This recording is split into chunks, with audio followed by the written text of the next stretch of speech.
This is a video for the Perfect Grapple training. Once again, it follows the 5 elements. For Earth, you gotta learn your positions, as in different types of grab positions, where you would grab, different clenches, high guard, low guard, mount. Learn your positions. The second one is learn your actions. This would be shrimping, kicking out, extending your guard, how to properly clinch and defend from a clinch. And the last one is your techniques.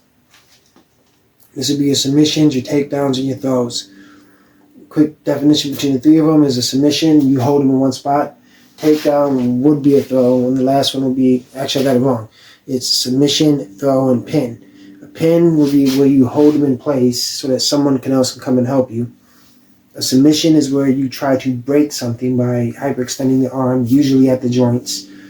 And a throw is when you either throw them to the ground, into an object, or away from you.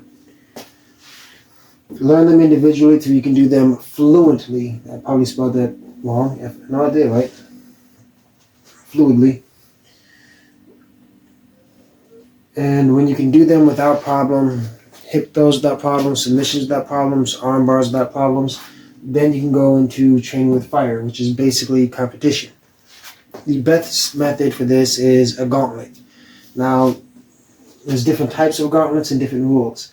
Like this chain, which is where you're standing there and you got one person in front of you, or you have one person in front of you, one person behind you, and they form a line.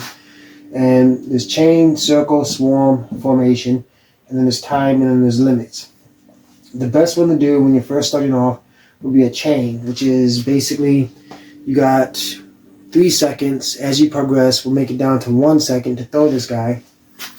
And then after he hits the ground, well, we usually do 3 seconds because it takes 1 second for him to close the distance and make any type of a set attack that goes in the rules. You tell them limits. You have to only throw right punch, and he has to only do shoulder throw. And he has 3 seconds to accomplish it off on him, and then the other guy from the other side of the chain comes and attacks. And it's just basically alternate, left, right, left, right, left, right, left, right, for like 2 or 3 minutes.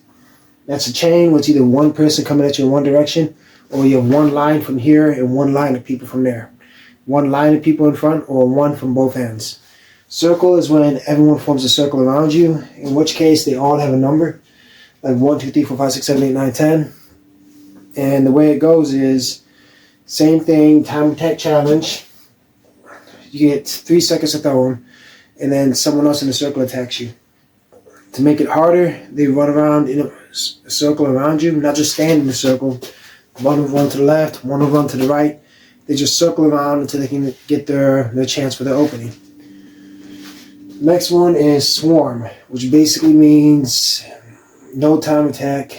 They just come after you in 3 seconds. They can stand whatever position they want, and they can even come at you all at once. Now, the thing with this here is it's basically swarm training in case you ever are swarmed by like 5 or 6 people running at you with that intent. You're not going to win, especially if you're first starting it, but the overall plan of it is so that you can get the experience of having an entire crowd of people coming at you, so you don't think that you can just jump in there and knock everybody out Bruce Lee style. For all we know, you could be the next Steven Seagal. You might be able to throw one person to another person, have him trip so you can throw him into the other person. You might be that skilled. But that's what swarm formation is. And formation is just like it says. They attack you in a formation. You get certain combat formations so that as soon as you attack one person, another person responds to your weakness.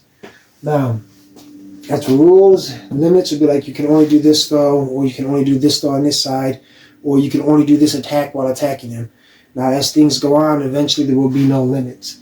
You start off doing chain, limited time attack with a long time period for like 2 minutes. Like you have 3 seconds to complete the technique, and the gauntlet continues for 2 minutes straight. If you get beat, you just get beat. Then there's no time limit, 3 second time limit. No rules, coming with any punch that they want. You have to do the technique. And then there's no rules of coming with any technique that they want, but you can do whatever throw you want.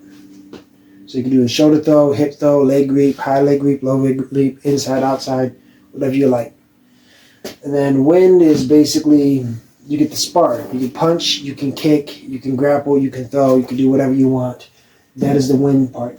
You got to focus on rolling while they're allowed to attack you with foam swords, fake bats, just things that you'd actually encounter outside of the real world. And the other one is void.